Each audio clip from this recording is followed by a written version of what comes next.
We have a lot to do, so let me tell you what I have in mind. This is going to be long, so please get ready for this.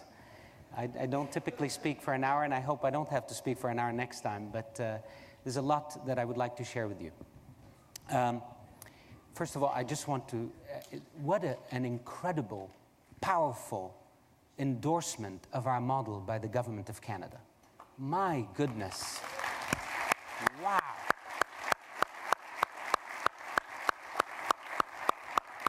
Just remarkable. Very pleased, very pleased. I mean, Minister Clement we couldn't say it better. And I want to tell you, if you haven't checked the news in the last 48 hours, out of India, Minister Pilot has opened the door like never before to work with ICANN. Tremendous news from India. We met with Minister Pilot in Budapest a few days ago, and he felt good enough that he actually went public with his support for the ICANN model. This is remarkable. So I do think, I want to thank again the team that has worked with us from Canada, and Minister Clement's words are really heartening and give us heart as we go forward with this important mission. So thank you for that. Thank you, Heather. I don't see you, but I'm here. Thank you as well. Thanks. Okay.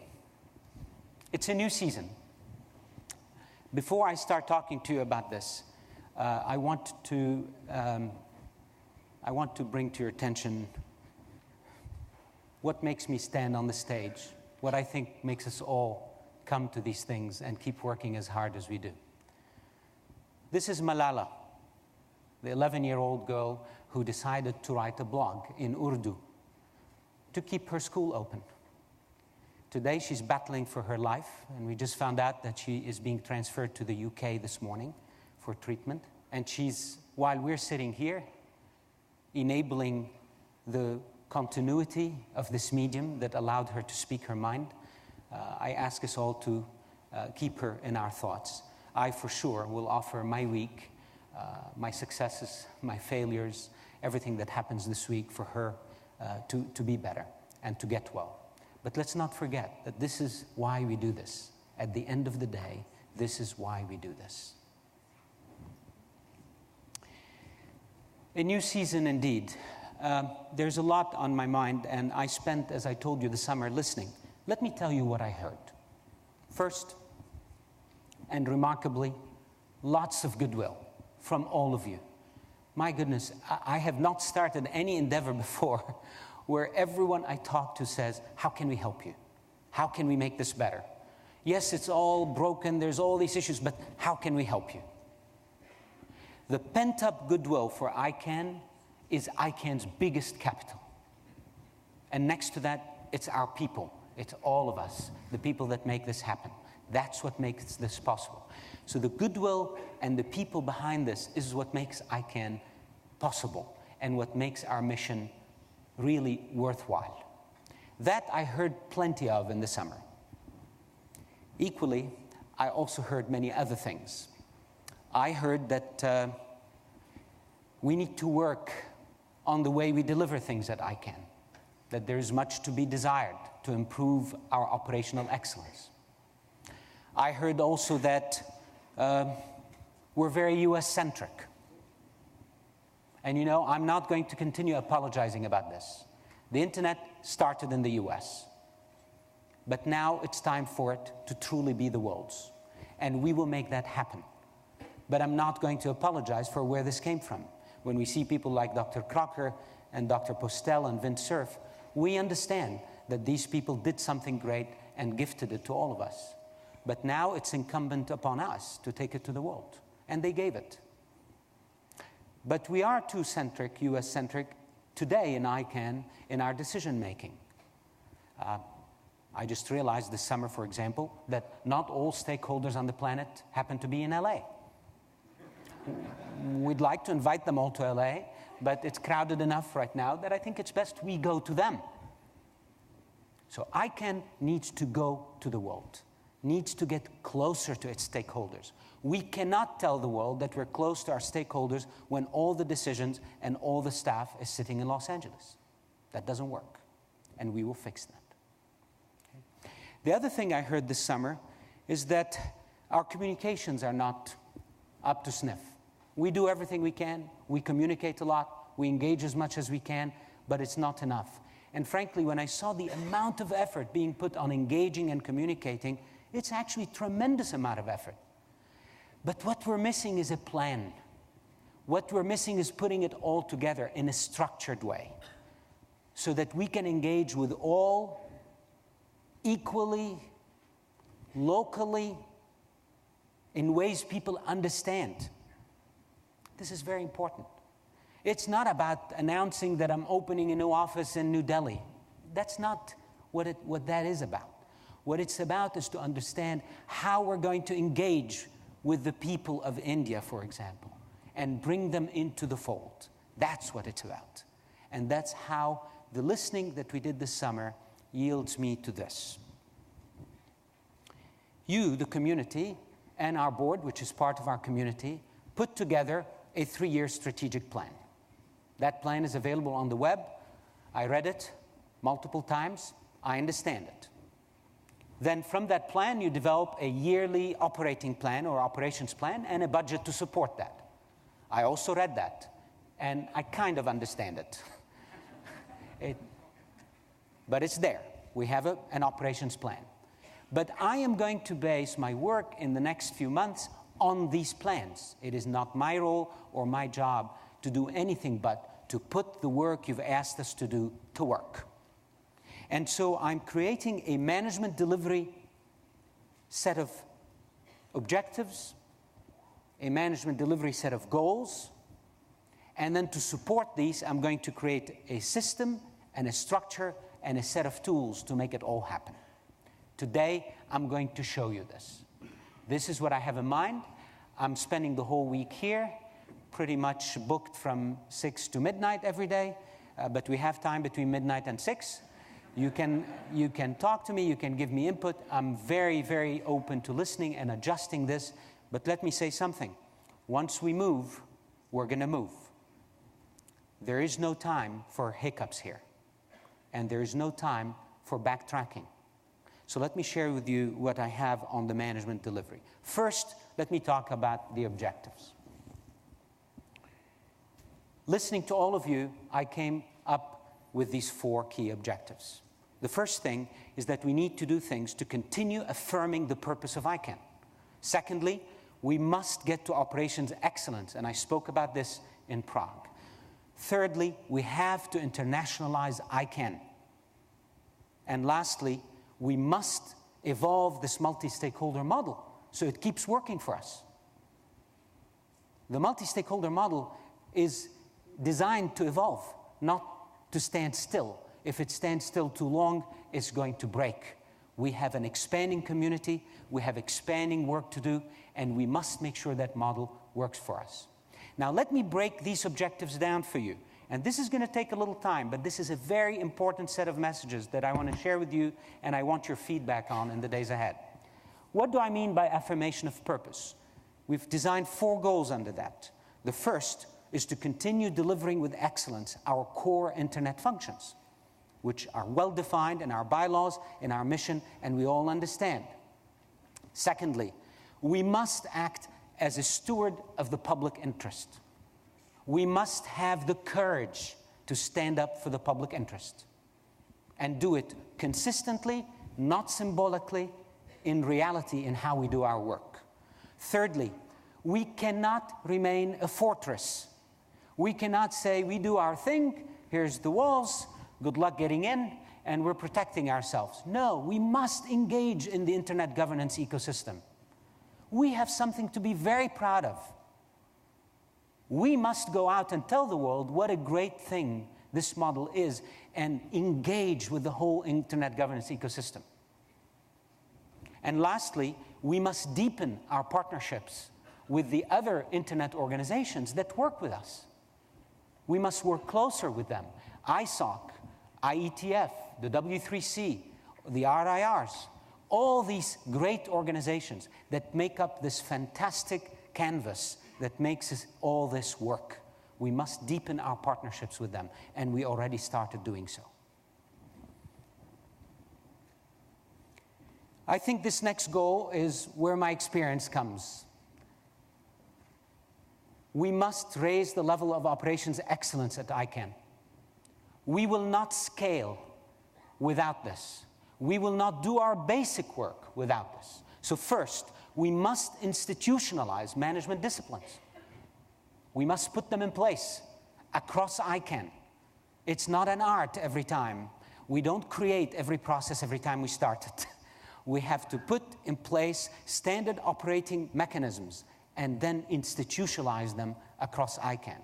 Secondly, we must mature the organizational functions that support us. We cannot continue functioning like a startup. We have to have the back-end organizational functions that make the great team at ICANN and the great community around it, all of us, function more effectively. Thirdly, we must optimize our services to the growing number of registries and registrars. They come to ICANN to get their business done. It is our job to get their work done for them. And that needs to be raised to a new level of excellence. And lastly, we must plan for scale, securely, and for continuity. No organization that is expected to grow and to serve with the discipline we plan to make ICANN work without a plan for continuity and scale, and certainly all in a very secure way. Our third objective, to internationalize, is probably the one you all discussed the most in the last few years. And when the board asked me, what is your internationalization strategy? I said, I don't have one. I think if we do an internationalization strategy, we already externalized the job. Everything we do from the bottom up must be international. Every department we have must be assigned to look after the world. It must get into our DNA. If it doesn't, we're going to have some separate plan to be international outside of our normal plan. And I've seen this happen. I've worked in major multinational organizations where the first way to internationalize is to send people and put them out in posts and wait for the communiques. It doesn't work this way anymore. All successful international organizations have completely taken all their departmental teams and flipped them upside down and made them completely matrixed and global. That's the only way this will happen, and I'll share this with you in a little more detail in the next slides. And so, one thing that came up a lot this summer, how could you claim you're going to internationalize given the intricacy of all your government relationships? So yes, I acknowledge that a central part of our plan to internationalize has got to be evolving our government relationships. And we will do this calmly, we will do this with care, and we will do it deliberately. There is no rush here. We are working fine, but we need to understand that this has to evolve, and I think all the governments we're working with today in the last, this is my 40th day here, in the last few days I've been here, all the governments I met with are very supportive of us evolving into this position. This last objective is an important one, and it's not last because it's least important, but because it's the one that I believe is the most medium to long-term objective for us. We must evolve this model by optimizing our policy development processes. I know that many of you here say, it's working, but frankly, many of you say we could make the policy development process even better. We must evolve these and optimize them. People need to come to ICANN and get their policies done in an effective way. Secondly, we must increase and improve the participation in ICANN. I heard all summer participant fatigue. People tired. Lots of work, lots of hours. We cannot sustain this. This is not a way for ICANN to grow. So we have to absolutely increase the number of participants, but also improve Give them the tools, give them the training, give them the mechanism so that they're doing a better job for ICANN. Our SO and AC structures. This is not the Holy Grail. We need to look at them. We need to evolve them. We need to work to see, do these cover all the stakeholders? What else do we need to do? How do we evolve them and make them better? Together, we should be open to this and understand that the ground is now shifting and moving to a new ICANN, to a new season, and we must look at all these things critically but calmly so that we can do the right thing. Now, this final point is one that I brought up in Prague, and I want to bring it up again here. None of this will be possible if it's not done in a framework of true ethical standards that we live by, that we don't just put on a nice little chart and check, that we all live by. And I know that our board of directors has risen exactly to where they need to, and I'm very, very appreciative and proud of the position they took on their conflict policy as well as on the broader ethics understanding. And we too, on the staff, you can count on me because it starts with me. And on this, I want to second what our chairman said before. We have an ombudsman. Where is Chris? Is he here? Chris, is our ombudsman here? Here he is. Stand up. You can't miss him. Here he is. Reach out to him. Reach out to him. You can tell him everything from I don't like Fadi's ties to I don't like Steve's jokes, whatever, or we don't like the way this works. This is his job. He's here for that. And I think you are in room Dockside 4. So you can find him. He's in Dockside 4. And by all means, he's here for us, for all of us, to make us better. So please reach out to Chris. He's available anytime for you. Thank you, Chris. Now, before I leave this important slide, which actually is, you just looked at the heart of all the things I'm going to be doing. Today, I want to recognize an effort that started quietly in Prague, but then grew and became a public success today that I want to share with you. In Prague, I had the privilege to meet with the African delegates, all the people coming here from the continent of Africa.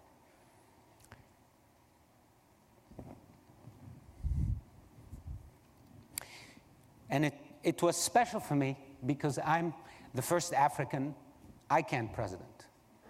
I come from Egypt. And I looked at them and I saw how long it's been before they felt they were included in the process.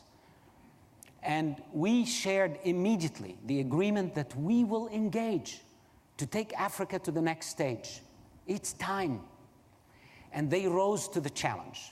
So I want them to stand right now because what they did, they went back to Mauritius also with help from Tarek Kamel, whom I'll introduce later. And they worked together from the bottom up, just like multi-stakeholder models should work. It was a great example. And they put together a very impressive strategy for Africa. This is a breakthrough. And they will be presenting this today, I believe, at 4 p.m., right? At 3 p.m. Please go and support them, because this is a step forward in us embracing other parts of the world that need to be brought along. And Africa deserves this. And Latin America is also embracing this, and I believe there are some good activities starting at this venue to start getting Latin America help everywhere we can. So to the African delegation who's worked on this strategy, please stand so we can recognize you. Please stand.